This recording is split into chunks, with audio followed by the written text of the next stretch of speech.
Madame Ressighier. Merci Monsieur le Président, Madame la Présidente. En tant que télévision remplissant une mission de service public, France Télévisions, comme le souligne votre rapport d'exercice sur l'année 2017, s'engage notamment à développer des contenus de qualité qui soutiennent la création audiovisuelle, assurent une juste représentation de la diversité sociale et culturelle de la France, s'engage pour le droit des femmes ou bien encore assurent une accessibilité des programmes à tous par des sous-titrages en langue des signes.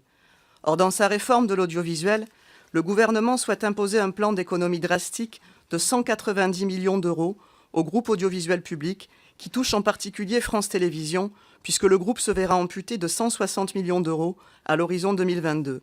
Cette baisse budgétaire s'accompagne d'une diminution et d'une précarisation des salariés qui ne peut manquer d'affecter la qualité des contenus. Ainsi, vous allez supprimer France O et transformer France 4. Votre rapport d'exécution sur l'année 2017 illustre que France 4 assurait une mission familiale en développant notamment des programmes de divertissement à finalité pédagogique à destination des enfants, tandis que France O assumait un rôle de vitrine des Outre-mer et représentait la diversité des territoires français, dépassant pour 2017 l'objectif annuel prévu par le COM pour atteindre un niveau proche de l'indicateur de cible. Comment, dans un contexte de coupe budgétaire, comptez-vous redéployer les missions d'intérêt général assumées par ces deux chaînes sur l'ensemble des autres programmes de France Télévisions et, plus généralement, continuer à proposer des contenus de qualité remplissant une mission de service public? Je vous remercie. Alors c'est vrai, vous le signaliez, je le disais moi-même, on est un peu précurseur sur la bascule numérique de la chaîne pour enfants. Même si je pense que c'est quand même un peu le sens de l'histoire.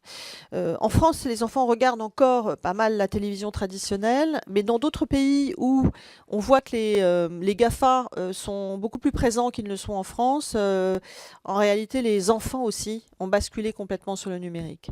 Donc, la nécessité d'avoir une offre numérique qui soit à la fois de qualité et sécurisée, je crois que ça c'est vraiment un impératif très très fort, donc rassurante pour les enfants, où ils se disent bon, je mets mon enfant dans cet environnement-là, il ne se passera rien, il ne sera jamais en contact avec un contenu qui n'est pas fait pour lui.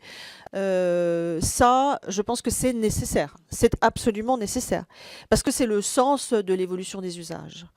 Donc après, la question c'est à quel moment faut-il le faire, c'est ça qui est difficile à apprécier. Bon, dans les arbitrages du gouvernement, la date approximative, mais enfin la date prévue pour l'arrêt de France 4, comme celle de France O d'ailleurs, c'est 2020.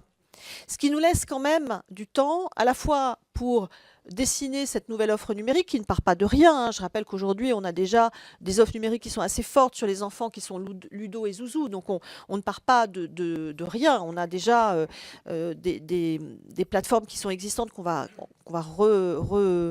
reconcevoir, redéfinir. Si on arrive donc à faire monter ces plateformes et ensuite, dans un second temps, éteindre les canaux hertziens, je pense qu'on voilà, alors c'est un délai court, mais c'est pas, mais c'est quand même le sens de l'histoire. Voilà, c'est ça que je voulais dire. Je pense que certains pays n'ont